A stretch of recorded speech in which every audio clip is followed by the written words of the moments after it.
بالله من شرور أنفسنا ومن سيئات أعمالنا من يهده الله فلا مضل له ومن يضلل فلا هادي له وأشهد أن لا إله إلا الله وحده لا شريك له وأشهد أن محمدا عبده ورسوله يا أيها الذين آمنوا اتقوا الله حق تقاته ولا تموتن إلا وأنتم مسلمون يا أيها الناس اتقوا ربكم الذي خلقكم من نفس واحدة وخلق منها زوجها وبث منهما رجالا كثيرا ونساء واتقوا الله الذي تساءلون به والأرحام إن الله كان عليكم رقيبا يا أيها الذين آمنوا اتقوا الله وقولوا قولا سديدا. Avant l'envoi du messager sallallahu alayhi wa sallam, 5 ans en avance. Vous savez, Allah Azza wa Jal dit إن أول بيت وضع للناس للذي ببكة مباركا وهدى للعالمين فيه آيات بينات مقام إبراهيم ومن دخله كان آمنا ولله على الناس حج البيت لمن استطاع إليه سبيلا ومن كفر فإن الله غني عن العالمين. Allah Azza wa Jal dit la première maison qui a été mise sur la terre pour les gens. Pourquoi? Pour l'adoration de Dieu. Ça a été la maison, l'un de ses noms aussi c'est Bakka.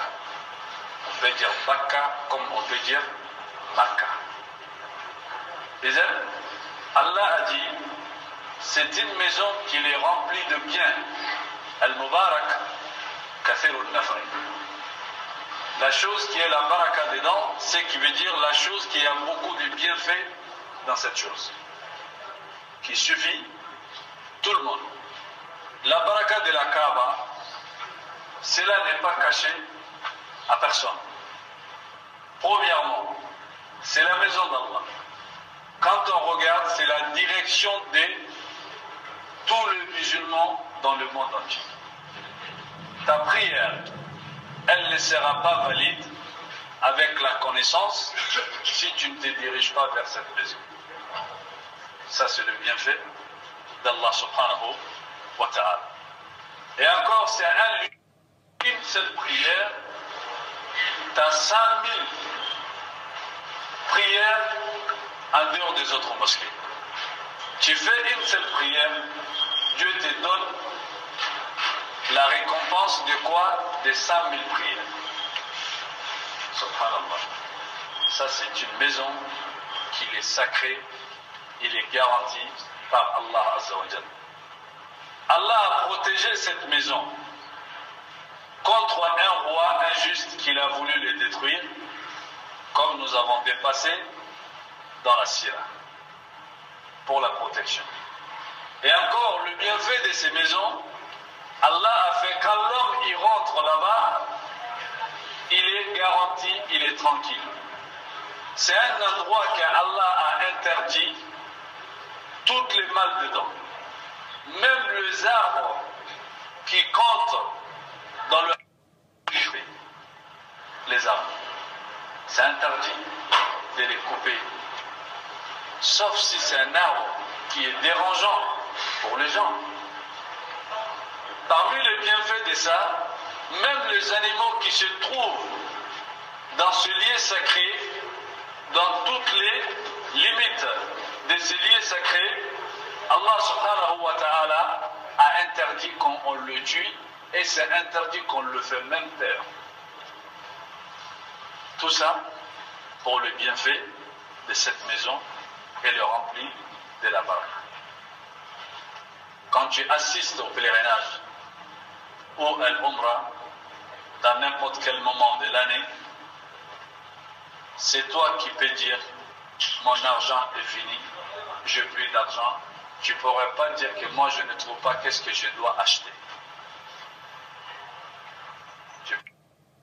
Mais je ne trouve pas quelque quelque chose à acheter ici, qu'est-ce que je fais? Il y a des choses même que toi tu ne les connais pas. Tout ça c'est le bienfait de cette maison.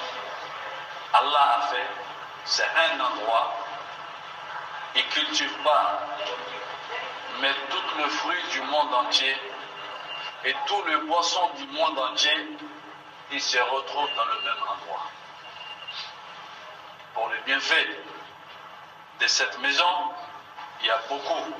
Et encore, c'est un lieu pour que Dieu exauce les invocations et les implores de ses serviteurs, ceux qui implorent à Allah.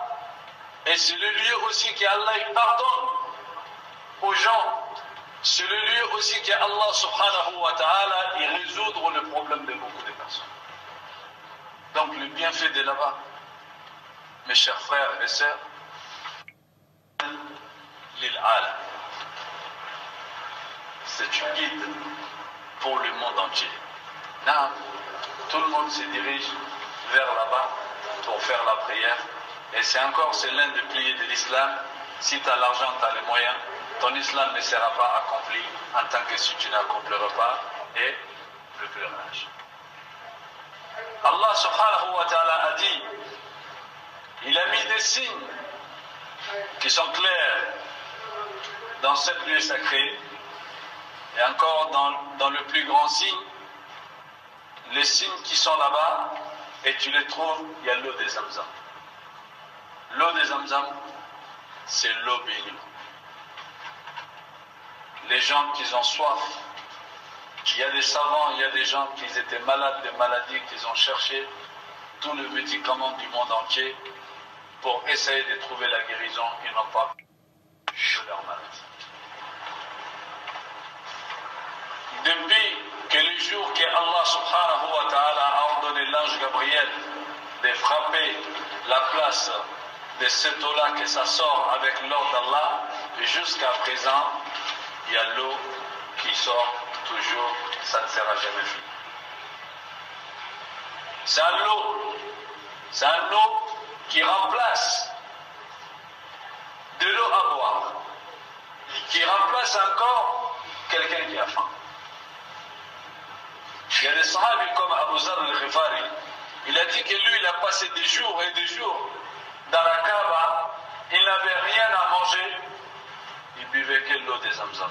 Ça lui a suffi de la place de l'eau et ça lui a suffi encore de la place du manger.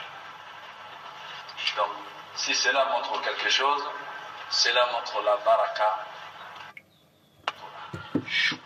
Non, Maqam Ibrahim, il y a la place là où le prophète Abraham, l'intime ami d'Allah, il s'est mis sur une pierre.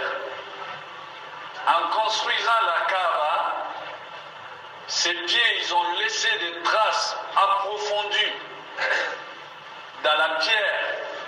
C'est comme quelqu'un qui se met sur la terre dans la boue. La manière qu'il se met dans la boue, que ses pieds, ils laissent des traces par terre, c'est le même trace que le prophète Abraham, ses pieds, ils ont fait sur une pierre. Une grosse pierre. Ça, c'est le miracle d'Allah. Et que cet homme-là, il était sincère pour Allah de tout ce qu'il faisait. Même ces traces de travail ont resté. Pourquoi? Le prophète Abraham, il était sincère dans son travail pour Allah. La chose qu'on le fait pour Dieu, aucun ennemi, aucune personne pourra t'enlever ça, pourra t'effacer ça. L'homme, quand tu fais des choses pour Allah, les choses y resteront pour Allah. Rien n'a été fait pour Allah, pour la cause de Dieu, que ces choses-là qui vont partir. Qu'Allah nous donne la sincérité. Celui qui rentre dans cet endroit, il sera en sécurité, il sera en tranquillité.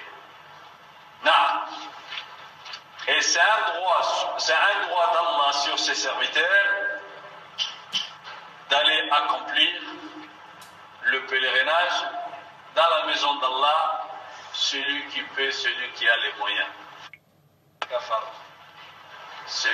a mécru, فَإِنَّ اللَّهَ غَنِيٌّ عَنِ الْعَالَمِينَ. Dieu, il n'a besoin d'aucune de ses créatures. Toutes les créatures d'Allah Azza wa Jal, ils ont tous besoin de Dieu. Mes chers frères, dans le hadith as-sahih عند البخاري ومسلم, c'est un hadith d'Abu Zar. قال قلت يا رسول الله أي مسجد وضع أول. Il a dit, je dis au messager d'Allah, quelle est la première mosquée qui a été mise sur terre? قال النبي صلى الله عليه وسلم المسجد الحرام. Le prophète sallallahu alayhi wa sallam, il a dit la mosquée d'Allah le plus sacré. قلت ثم أي. Et bien la mosquée de la Mecque, c'est quelle mosquée après? Il a dit Al-Masjid al-Aqsa, ce qui se trouve en Palestine aujourd'hui. La valeur de ces trois mosquées, le prophète sallallahu alayhi wa sallam, il a dit l'homme n'a pas le droit de faire ses bagages pour choisir un lieu, que c'est un lieu sacré, qui va partir là-bas pour l'adoration d'Allah, si ce n'est pas pour croire en moi. La mosquée de la Mecque, on vous a dit quelle récompense que ça fait dans la prière. La mosquée du messager sallallahu alayhi wa sallam, à Médine, quand tu fais une prière là-bas, Allah te donne la récompense de 1000 prières. Ce n'est pas comme la Mecque. Et celle, la mosquée qui se trouve en Palestine, quand tu fais une prière là-bas, tu as 500 prières de valeur. Donc mes chers frères, quand on regarde Al-Aqsa, et le Sahabi, il a demandé au messager d'Allah, il a dit, il y a eu combien de temps entre la construction de la Kaaba et la construction du Masjid al-Aqsa, qui se trouve en Palestine? Le prophète sallallahu alayhi wa sallam, il a dit 40 ans. Il y a eu l'équivalent de 40 ans entre la construction des deux mosquées. La première mosquée qui est la Kaaba, c'est qui l'a construit? Le prophète Abraham alayhi salatu wa salam. Et la mosquée de l'Aqsa, c'est qui l'a construit? Hein? Hein? Suleiman. Il y en a qui ont dit Isaac, c'est ça? Ishaq. Issa. Aïe, mashallah. Chacun a dit ce qu'il veut. Merci de vos efforts. Mais ce n'est pas ça. La bonne réponse, c'est le prophète Jacob qui l'a construit. Jacob, celui qui l'a construit. Qu'on appelle en français Jacob. C'est le petit-fils d'Ibrahim.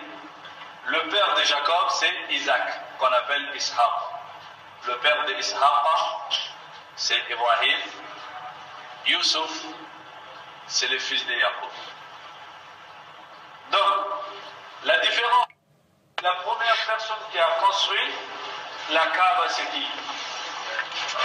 C'est Abraham. Est-ce que vous êtes sûr de ça? Son fils. Hein?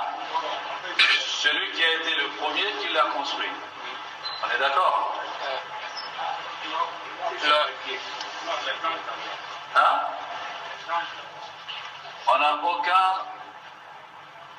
On n'a aucune preuve qu'on peut dire c'est les anges. C'est qu'on dit, Abraham alayhi salatu wa salam, il a renouvelé la Kaaba. Elle était déjà construite avant Abraham. Mais lui, il l'a renouvelé. Le moment qu'il l'a renouvelé, il était tombé jusqu'à terre. Mais il restait encore des piliers de la Kaaba. Il n'était pas totalement à terre. était le premier qui a construit. Allah il a dit Inna awwala baytin wudi'a lin-nas. C'est la première maison qui a été mise pour les gens. Il y a des gens avant Abraham qui adorent Allah. Même notre père Adam, ils ont dit qu'il a fait le pèlerinage. Tous les prophètes ont fait le pèlerinage de cette maison. C'est la maison de tout le monde. Notre père Adam, il est descendu sur la terre qu'il a trouvé que la maison, elle est là. On n'a aucune preuve. On dit Allahu A'lam. Quelque chose qui n'a pas été dit avec des preuves claires, on ne se fatiguera pas à chercher qui a fait. Parce qu'on n'a pas d'importance à savoir qui a construit en premier. Donc, Allah nous dit dans le Coran, sur la langue d'Abraham, que cette maison, elle existait avant lui. On trouve la preuve d'Abraham, il est venu déposer sa femme et son fils à la place. En retournant, quand il s'est mis derrière le montagne, il a levé sa main. Il a dit Rabbana inni askantu min zurriyati biwadin ghayri zi zar'in inda baytika al-muharrami Rabbana liyuqimu as-salat. Il a dit oh notre Seigneur Allah, moi j'ai pris en demeure une partie de ma famille dans cet endroit qui est là où se trouve ta maison. Inda baytika al-muharram, à côté de ta maison sacrée. Ça c'est la parole d'Abraham. Oh notre Seigneur, je n'ai pas fait de cela pour autre chose, je fais cela pour qu'ils accomplissent la prière. Donc ce jour-là, Ismaïl, alayhi salatu wassalam, il était tout bébé avec sa maman. Et pourtant on sait que la maison, quand Abraham il l'a renouvelée, il l'a fait avec qui? Il l'a fait avec Ismaïl. Mais les jours que le prophète Abraham il faisait les doigts, Ismaïl, il était bébé, alayhi salatu wassalam, avec sa mère. C'est après un long temps passé qu'Ismaïl il a grandi maintenant, qu'Allah a dit qu'il renouvelle la maison, qu'il est venu vers son fils, de lui annoncer l'ordre d'Allah. Et c'est pour ça Allah dit wa iz yarfa'u Ibrahim al-qawa'ida min al-bayt wa Ismaïl. Le moment que Abraham et son fils Ismaïl le plié de la Kaaba. Il n'a pas dit qu'il est construit, il l'a renouvelé. Donc, la différence, le temps, la première personne qui a construit Al-Aqsa, c'est qui? C'est Yacoub. Il n'y a pas eu de rénovation. Suleiman, il l'a renouvelé. Alayhi salatu wassalam. Suleiman, il a renouvelé alayhi salatu wassalam, mais ce n'est pas lui qui a construit. Tous les prophètes qui sont passés sur la terre de Palestine, il y a des prophètes qui l'ont renouvelé de faire leur travail sur cette maison d'Al-Quds, Al-Aqsa, mais ce n'est pas eux qui étaient le premier à le construire. Le premier qui l'a construit, c'était Yacoub. Yacoub, son nom, c'est Israël. Israël, c'est le nom du prophète Yacoub. Le mot Israël, ça veut dire quoi? Le serviteur d'Allah et le choisi d'Allah. Le mot Israël, ça veut dire ça. En hébreu, Israël, Abdullahi wa Mukhtar. Le serviteur d'Allah qui a été choisi par Allah. C'est ça qu'on appelle Israël. Donc, c'est pour ça qu'Allah, quand il veut faire un rappel très fort, frappant sur le juif, c'est des gens qui aiment ça. Allah dit Ya Bani Israël, oh le fils de Jacob. Quand tu vois un enfant en train de faire quelque chose qui n'est pas bien, si son père c'est un bienfaisant, Ou c'est l'imam de la mosquée. Ton père, c'est l'imam de la mosquée. C'est le fils de l'imam qui fait ça. Ça me gêne. Et ça lui met la pudeur que ça peut lui faire reculer le mal qu'il est en train de lui faire. Et directement, Allah dit, Ya Bani Israël. Ils sont fiers de leur origine. C'est comme tout le monde d'ailleurs qui est fier de son origine, sauf si tu sais que ton origine, il n'est pas bon. Et mes chers frères, aujourd'hui, nous, quand il y a un mal qui dit, on dit c'est des Israéliens. C'est Israël qui fait tous ces problèmes-là, n'est-ce pas? Mais on ne sait pas qu'est-ce que ça veut dire Israël. On ne peut pas accuser le prophète Yaqub, son nom dans quelque chose, comme aujourd'hui, beaucoup de personnes, les langages ils ne sont pas bien contrôlés par beaucoup de gens, malheureusement. Ça, c'est des fautes de langage qu'on le dit. On peut dire c'est le juif, mais on ne peut pas dire c'est Israël qui fait tous ces problèmes-là. Non.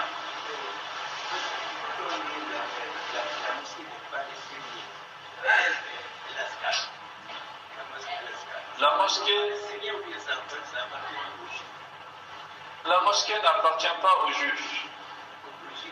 Non. La Palestine, elle appartient à elle parce que c'est sur leur terre.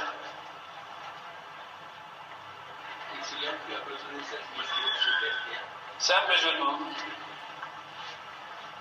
Yaqub, c'est un musulman. La terre appartenait à son temps. Lui, c'était un musulman. La terre dans... Ça, c'est le verset coranique qu'Allah dit Inna al-arda lillahi yurisuha man yasha'u min ibad wal aqibatu lil muttaqin. La terre, Allah a fait la terre appartient aux musulmans. Ceux qui adorent Allah, c'est eux qui méritent la terre. Ceux qui ne adorent pas Allah, même si c'est quelque chose qui t'appartient, c'est comme le prophète sallallahu alayhi wa sallam, il a appelé beaucoup de gens vers l'islam. Il les a dit de payer les impôts, ils n'ont pas voulu. Quand ils ont fait la guerre, ces gens-là, leurs terres et leurs femmes, eux-mêmes, ils sont devenus des esclaves des musulmans. Ils n'ont aucun droit sur ces choses-là. C'est l'islam qui te donne le droit, parce que le droit appartient à Dieu. C'est lui qui fait les lois sur la terre. Ce n'est pas les hommes qui font la loi. Donc, la mosquée appartient, pourquoi on dit c'est la mosquée des Palestiniens? Parce que c'est eux qui sont sur la terre là-bas. Quand il a dit à eux, quand il a dit à Sayyidina Moussa de leur dire d'aller récupérer la terre sacrée qu'on appelle El-Quds, ils ont dit, oh Moussa, il y a des gens là-bas qui sont barbares, qui sont forts. Nous, on a peur de eux. On ne peut pas y aller. Moussa, il a dit, Allah il vous ordonne de partir, rentrez sur eux par la porte, vous allez gagner. Les Juifs, ils ont dit, non, toi, tu vas avec ton Seigneur, vous allez faire le combat, quand vous allez gagner, nous, on va arriver. Ça, c'est les paroles claires d'Allah dans le Coran. Ils ont dit, Moussa, va avec ton Seigneur. Vous allez combattre. Quand vous allez gagner, nous allons venir. Et en ce moment-là, le prophète Moussa, il s'est énervé contre eux. Il a dit Allah, Inni la amliku nafsi, illa nafsi wa akhi. Dieu, j'ai que la force sur moi-même et sur mon frère. Juge entre nous et les pervers. Allah il a dit à Sayyidina Moussa, فَإِنَّهَا مُحَرَّمَةٌ عَلَيْهِمْ 40 سَنَةً. Cette terre-là, elle est interdite sur eux pendant 40 ans. Pendant 40 ans, يَلْتِهُونَ فِي الْأَرْضِ. Ils sont sur la terre. Aujourd'hui, le matin, quand ils commencent à marcher, entre eux et la terre sacrée, il reste seulement le marche d'une demi-journée. Ils vont dire on se repose ici, Demain matin, on va faire le reste du chemin. Quand ils vont se réveiller, ils vont se... Pendant 40 ans, ils sont sur la terre. Allah les a interdits. Ils ne arrivent pas à rentrer. Les Juifs. Donc, dans ces cas-là, le Palestinien, quand on regarde dans l'histoire, quand on dit les Palestiniens, c'est ceux qui habitaient à Palestine, qui pratiquent l'islam. D'être juif, ce n'est pas une religion. Tous les prophètes ont été musulmans. Le prophète Yaqub, alayhi salatu wassalam, qu'est-ce qu'il a dit quand il était sur le lit de la mort? Am kuntum shuhada iza hadara Yaqub al-mawt iz qala li banihi ma ta'buduna min ba'di. Est-ce que vous étiez témoin quand le prophète Yaqub il était sur le lit de la mort? Qu'est-ce qu'il a dit à ses enfants? Il a dit à ses enfants, derrière moi après ma mort, قالوا نعبد إلهك وإله آبائك إبراهيم وإسماعيل وإسحاق ونحن له مسلمون. Les enfants de Jacob, qu'on appelle Jacob, ils ont dit, nous allons adorer ton Seigneur et les seigneurs de tes ancêtres, tes parents. Ibrahim, qu'on dit en français Abraham, Ismaïl, qu'on dit en français Ismaël, Ishaq, qu'on dit en français Isaac. Et nous sommes soumis à Allah. Tous les prophètes, ils étaient musulmans. Tous les prophètes, ils étaient musulmans. Maintenant, celui qui devient en dehors de ne plus être musulman, tu auras un autre nom. Donc c'est pour ça qu'on a dit, il y a certains langages qu'on les utilise, dans le langage, il faut faire attention. Ça, c'est des choses qu'on doit apprendre mieux la religion. L'homme, il a des comportements avec Allah. Il devrait savoir comment il doit parler. Il devrait savoir comment il parle de la religion. Ça, c'est des bons comportements qui doivent diriger l'homme vers ça. Il y en a qui disent, le chrétien, il les appelle El-Masihiyya. El-Masihiyya en arabe, c'est qui veut dire le gens qui suit le prophète Isa. Est-ce que le chrétien il suit le prophète Isa? Le prophète Isa, alayhi salatu wassalam, quand il est né, la première parole qui est sortie dans sa bouche, c'était quoi? Je suis le serviteur d'Allah, je ne suis pas le fils de Dieu. Je suis son serviteur. Toutes les paroles que Isa il va dire, cela montre que Isa il est en train de nier, qu'on appelle Jésus, il est en train de nier tout ce que les gens ils vont le dire derrière lui. Première parole, il a dit Inni Abidullah. Je suis le serviteur d'Allah. Un serviteur ne peut pas être un fils. Je suis l'esclave d'Allah. Un esclave ne peut pas être un fils.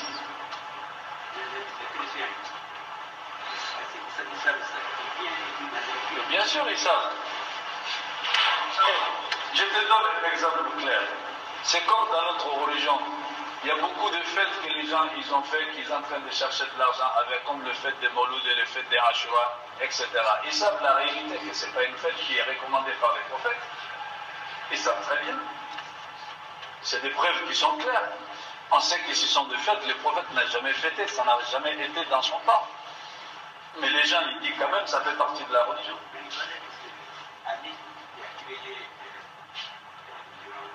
Ali, c'est un prophète. Ali, c'est pas les prophètes. Ça n'a jamais été dans le temps de Ali. Ça, il n'a jamais connu le Mawlud. Le Mawlud, ça a été fait dans le temps de quelle année? Ça a commencé en Égypte par un groupe secte qu'on les appelle les Fatimiyya. Ali n'a jamais connu le Mawlud. Il ne sait pas. Donc les chrétiens, c'est que le prophète Isa alayhi salatu wassalam, il a nié, il a dit je suis l'esclave d'Allah. Wa atani al-kitab, il m'a donné le livre, il m'a envoyé vers vous. Ça c'est le jour qu'il est né, il est en train de parler du futur que ça n'a pas encore fait. Pour vraiment approuver ce que les gens ils veulent dire, Isa a tout neutralisé. Wa atani al-kitab, il m'a donné le livre. Ceux qui, qu'on leur donne le livre, c'est des messagers. Il a dit encore wa ja'alani nabiyya, et Dieu m'a fait wa ja'alani mubarakan aynama kuntu. Dieu m'a mis la baraka où ce que je trouve, où ce que je me trouve, je suis quelqu'un de bien. Et encore, Allah m'a fait que je m'occupe de ma mère. Je ne suis pas quelqu'un orgueilleux. Je ne suis pas quelqu'un malheureux. Et encore autre chose. Wa awsani bis salati wa zakati ma dumtu hayya. Dieu m'a conseillé que je fais la prière. J'ai accompli la prière et la zakat en tant que je suis vivant. Un fils, il va prier pour son père. Il va faire le zakat pour son père. C'est faux. Isa alayhi salatu wassalam, ce n'est pas le fils de Dieu. Ça, c'est bien qui sont les gens qui suivent le prophète Isa alayhi salatu wassalam. C'est pas vrai. Isa n'a jamais dit qu'il est le fils de Dieu. Et il n'a jamais dit qu'il a été le fils de Dieu. Au contraire, il a combattu toute sa vie le tawhid. Ce qu'ils associent à Allah. Il a fait tout pour ça. Même quand tu fais ressusciter les morts, il a dit quoi? Je fais ressusciter le mort dans leur tombe par l'ordre de mon Seigneur. Par l'ordre de mon Seigneur. Donc mes chers frères, donc le mal qui se passe de dire que tout ça c'est la faute d'Israël, on dit c'est la faute de juifs qui sont injustes. C'est la faute de juifs.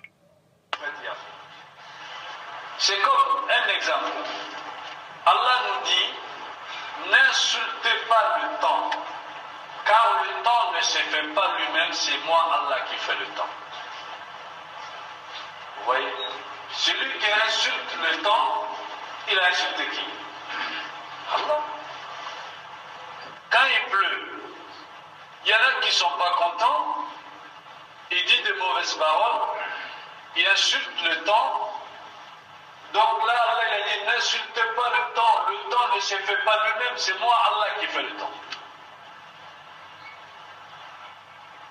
Donc tout ça c'est des langages qu'on doit les contrôler. On doit avoir des bons comportements avec notre Seigneur Allah le Tout-Puissant, le détenteur du pouvoir puni. C'est Allah. Donc on doit avoir des bons comportements, comment on doit se comporter avec lui. Car celui qui mérite plus de respect, c'est Allah. Dans les pensées, dans nos actes, dans nos paroles, dans nos faits. Toujours, l'homme il doit savoir que Allah est le veillant sur lui, rien ne s'échappe d'Allah. De son cas, Allah il connaît tout. Et parmi l'un de ses paroles aussi, on dit Allah il nous attend avec ses oreilles. Vous savez, ça se dit en bambara. Comme je ne trouve pas les mots exacts en français, donc je vais dire en bambara pour qu'on arrive à comprendre un peu. Allah Kouloubé Anare, ce qui veut dire, c'est qu'on est en train de dire, Allah il entend, c'est une parole qu'on n'a pas le droit de le dire. On dit Dieu nous attend. Dieu nous attend. Car dans le signe et dans le savoir du dogme de ce qu'on appelle Tawhid al-Asma wa Sifat, l'unicité d'Allah qui concerne ses noms et ses attributs, le dogme. Donc Allah subhanahu wa ta'ala, on sait qu'il entend, il voit. Comme il a dit, il a des yeux. Ça, Allah même, il a dit, on le voit dans le corps. Comme on le voit dans les hadiths du prophète alayhi salatu wa salam. Mais Allah, il a dit, il entend. Il n'a pas parlé des oreilles. Si tu dis Allah, il a des oreilles, on dit, donne-nous la preuve. Si tu dis, mais maintenant, il t'a pas dit qu'il a, il t'a pas dit qu'il n'en a pas, arrête-toi là où il s'arrête. Il a dit qu'il entend, tu te souviens de ça, c'est tout. Si tu te souviens de ce qu'Allah il t'a dit, et de ce que son prophète il t'a dit, alayhi salatu wa salam, tu ne vas pas te faire tomber dans le problème. Donc, mes chers frères, on essaye de contrôler nos langages, on essaye d'avoir de bons comportements avec notre Seigneur Allah Azza wa Jal et notre prophète Mohammed sallallahu alayhi wa sallam. Donc, les deux maisons, le temps qui était entre la construction de ces deux, c'était 40 ans de l'équivalent. Donc, Nas'alullah Azza wa Jal an yuwaffiqana lima yuhibbu wa yardahu. Il nous reste que 5 minutes. Si celui qui a des questions à poser dehors de ce sujet, donc là, on répond et on fera le prière, Inch'Allah. Non. Oui.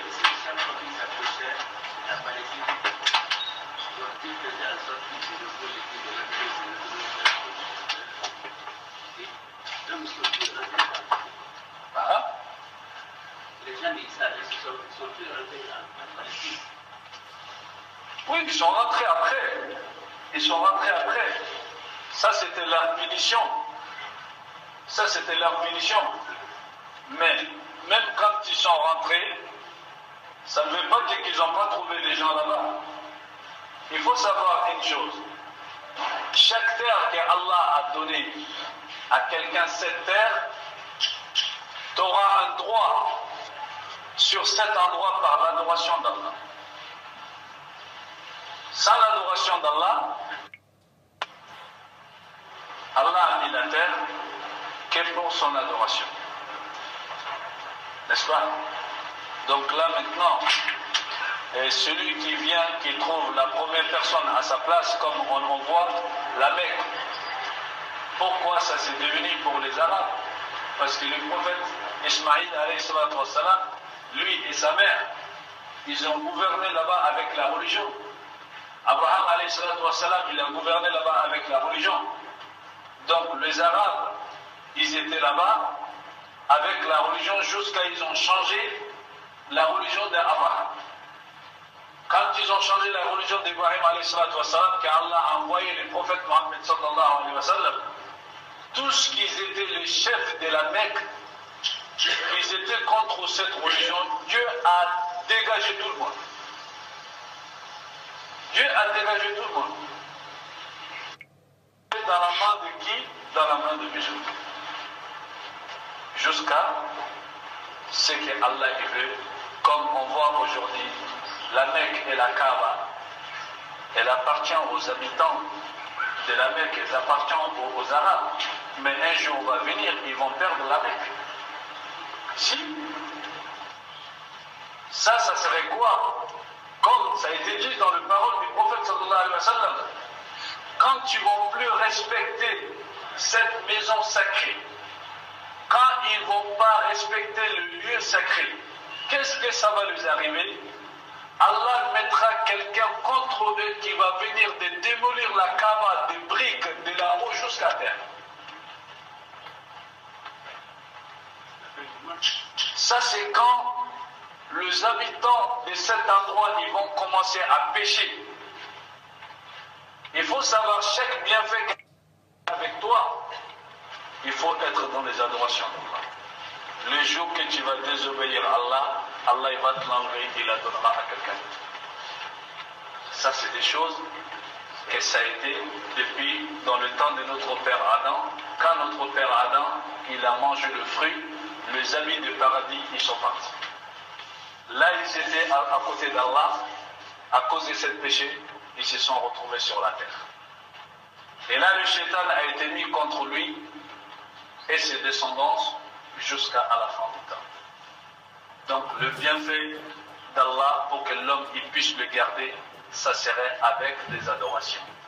Pour que l'homme puisse perdre même ses biens à lui-même, il le perdra en commettant le péché. نسأل الله أن يوفقنا لما يحب ويرضاه سبحانك اللهم وبحمدك أشهد أن لا إله إلا أنت أستغفرك وأتوب إليك وصل اللهم على المرسلين وسلام على المرسلين والحمد لله رب العالمين. ومن يطع الله ورسوله فقد فاز فوزا عظيما وأما بعد فإن أصدق الحديث كتاب الله وخير الهدي هدي محمد صلى الله عليه وسلم وشر الأمور محدثاتها وكل محدثة بدعة وكل بدعة ضلالة وكل ضلالة في النار أعاذنا الله وإياكم منه. Alhamdulillah, mes chers frères et sœurs, nous remercions Allah Azza wa Jal de nous avoir encore remis une nouvelle fois dans l'une de ses maisons. Nous parlons de la biographie de notre bien-aimé, le prophète Mohammed sallallahu alayhi wa sallam. Faslun fi tajdid Quraysh bina al-Kaaba qabla al-mab'ath de 5 sinin. Aujourd'hui, nous allons rentrer dans la renouvelation